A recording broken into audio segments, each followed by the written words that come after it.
શહેરની ઉંદર અને ગામની ઉંદર. એક સમયે શહેરમાં આવેલી એક ભવ્ય મહેલમાં એક નાનકડું ઉંદર રહેતું હતું.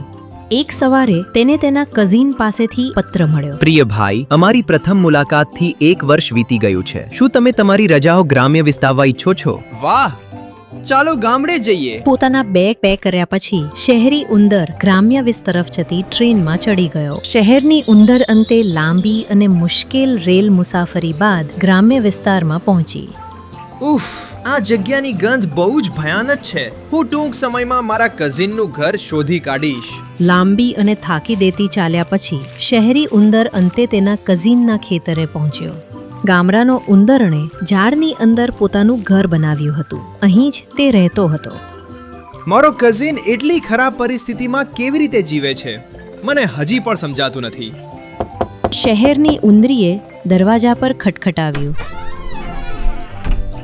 હેલો, મારા ગામડાના સંબંધી. તમે કેમ છો? બધું ઠીક છે. મેં તમને આશ્ચર્યચકિત કરવાનો વિચાર કર્યો હતો. કેવું અદ્ભુત આશ્ચર્ય! ગ્રામ્ય વિસ્તારમાં આપનું સ્વાગત છે મારા પ્રિય ભાઈ. હું ખૂબ જ આનંદિત છું કે તમે આખરે તમારા ગૃહનગરથી આટલી લાંબી મુસાફરી કરીને મને જોવા આવ્યા. તેઓએ લાંબી વાતચીત કરી. તમારી મુસાફરી ખૂબ લાંબી હતી. આ સમયે તમે થાકી ગયા હોઈ શકો છો. કૃપા કરીને અહીં બેસો. આ દરમિયાન હું તમારા માટે કંઈક તૈયાર કરું. ગામડાનો ઉંદર તેના ભાઈ માટે ભોજન બનાવ્યું હતું. મેજ પર ચીઝનો એક ટુકડો, લેટ્યુસ, એક ગાજર અને મકાઈના દાણા હતા. ચાલ મારા ભાઈ, આ ભોજનનો આનંદ માણ. મેજ પરની બધી વસ્તુઓ તપાસી લીધા પછી શહેરની ઉંદરીએ કહ્યું, શું તમને લાગે છે કે આ કોઈ ભવ્ય ભોજન છે? શું ગામડામાં લોકો આવું જ ખાય છે? નીરસ ભોજન, સ્વાદમાં સંપૂર્ણપણે નિષ્ફળ. પણ તમે આ બધું ખાસ કરીને મારા માટે બનાવ્યું છે, તેથી હું થોડું લઈશ. ખેર, આશા છે કે તમને તે સંતોષકારક લાગશે. રાત્રિ ભોજન પછી શહેરની ઉંદરીએ ગામની ઉંદરી તરફ સ્મિત કર્યું અને ફફરાવી. તમે ખૂબ ગરીબ છો મારા પ્રિય ગામડાના સંબંધી. તમારી પાસે ખાવા માટે લગભગ કંઈ નથી અને તમારું ઘર ફક્ત એક ગોદામ છે. દર રાત્રે હું શહેરમાં બ્રેડ, માંસ અને ચીઝ ખાઉં છું. ગામડાની ઉંદરી આશ્ચર્યચકિત દેખાઈ. દરરોજ રાત્રે ચીઝ, માંસ અને બ્રેડ? ખરેખર, અને મારું એક સુંદર આરામદાયક ઘર છે. તમારું ગોદામ ઠંડુ અને નીરસ છે. ગામની ઉંદરને શહેરની ઉંદર પ્રત્યે ઈર્ષા થવા લાગી. બે ઉંદરોએ આખો દિવસ એકબીજાની ખબર અછબર લઈને વિતાવ્યો. તેઓ સાંજે મોડે દેશી ઉંદરના ગામની આસપાસ ફરવા લાગ્યા. આ હવા એટલી તાજી છે, હું તો એ ફૂલોની સુગંધ પણ અનુભવી શકું છું. આ લીલું પદાર્થ શું છે? આ તાજા મટર છે. પછી તેઓ ભીના કમ્પોસ્ટ પર પહોંચે છે. આ પ્રકારની જગ્યાઓ મને બિલકુલ ગમે નહીં. તે ખૂબ ગંદી અને બોરિંગ છે.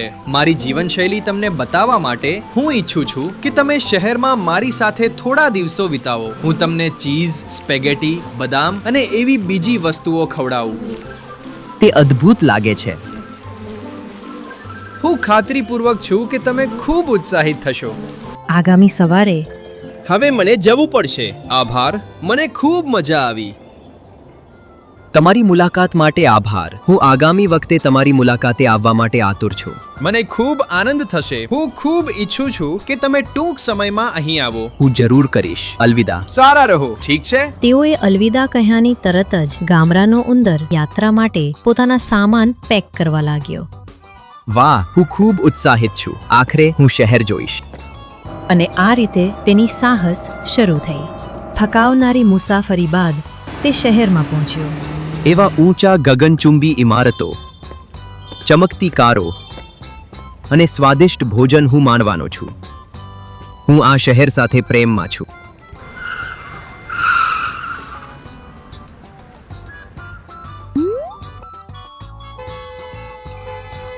ઓહ, કેટલી ઊંચી અવાજ!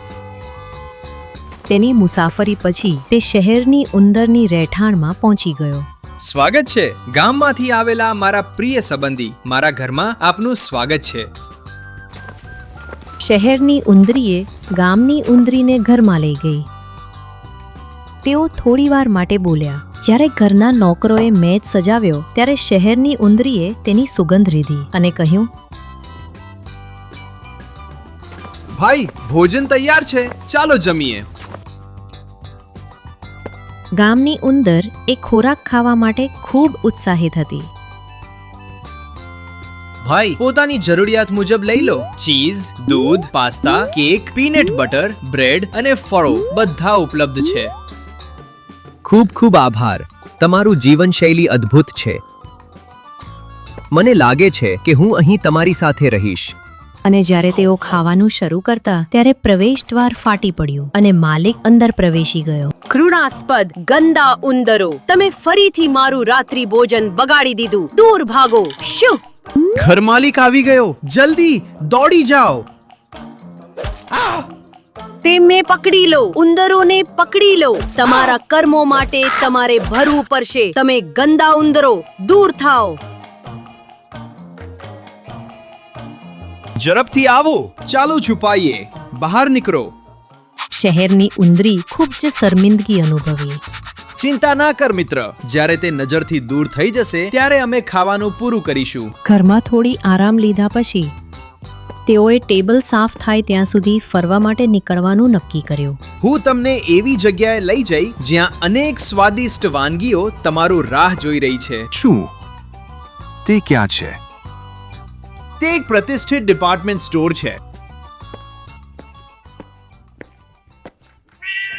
તેઓએ રસ્તામાં એક બિલાડી જોઈ. દોડ દોડ દોડ અને છુપાઈ જા. અરે એ શું હતું? હું કાંપું છું. હૃદય પાગલ થઈ રહ્યું છે. એ તો એક ભારે બિલાડી હતી અને તે 1 મિનિટમાં જ જશે. શાંત રહો. બંને છુપાઈને બેઠા છે અને બિલાડી જાય ત્યાં સુધી રાહ જોઈ રહ્યા છે. પરંતુ બિલાડી ફરીથી તેમને હુમલો કરે છે અને તેઓ ભાગી જાય છે. ઝડપથી આગળ વધો, દોડો. બે ઉંદરોએ શક્ય તેટલી ઝડપથી દોડીને ઘરની બહાર આવેલા કચરાના ડબ્બાની પાછળ છુપાઈ ગયા. ચિંતા ના કરો, અમે આખરે સુરક્ષિત છીએ. તે અહીં અમારો પીછો કરી શકતો નથી. એ મને ખૂબ ડરાવી દીધું. મારા આખા જીવનમાં મેં ક્યારેય એટલો ડર અનુભવ્યો નથી. હું દોડવું, કૂદવું, ડરવું અને ભયભીત થવું બંધ કરી દઉં છું. હું અહીં એ માટે નથી આવ્યો. પણ મેં ઘરે પરત ફરવાનો નિર્ણય લીધો છે. તે ત્યાં અતિ શાંત છે. આ બધા માટે હું ખૂબ જ માફી માંગુ છું. હું મારા શાંત બગીચામાં તાજું ભોજન ખાવાનું પસંદ કરું છું, સતત ડર વચ્ચે ભવ્ય વાનગીઓ કરતા. હંમેશા ડરતા રહી વૈભવની પાછળ દોડતા કરતા એક સરળ જીવન વધુ સારું. ઘરે જતા રસ્તે ગામડાનો ઉંદર મહાનગરમાં થયેલા તેના અનુભવો પર વિચારતો રહ્યો. મને આ સમજાતું નથી. એવા જોખમી અને ભયાનક સ્થળે કોણ જીવન ઈચ્છે? ઘરે ગામડાની ઉંદર ખુશ છે. પૃથ્વી પરનું મારું મનપસંદ સ્થળ અહીં છે, તે કહે છે. અને તે ક્યારેય ફરી શહેરમાં પરત નથી આવતો. ઘર વિશ્વની સૌથી અદ્ભુત જગ્યા છે.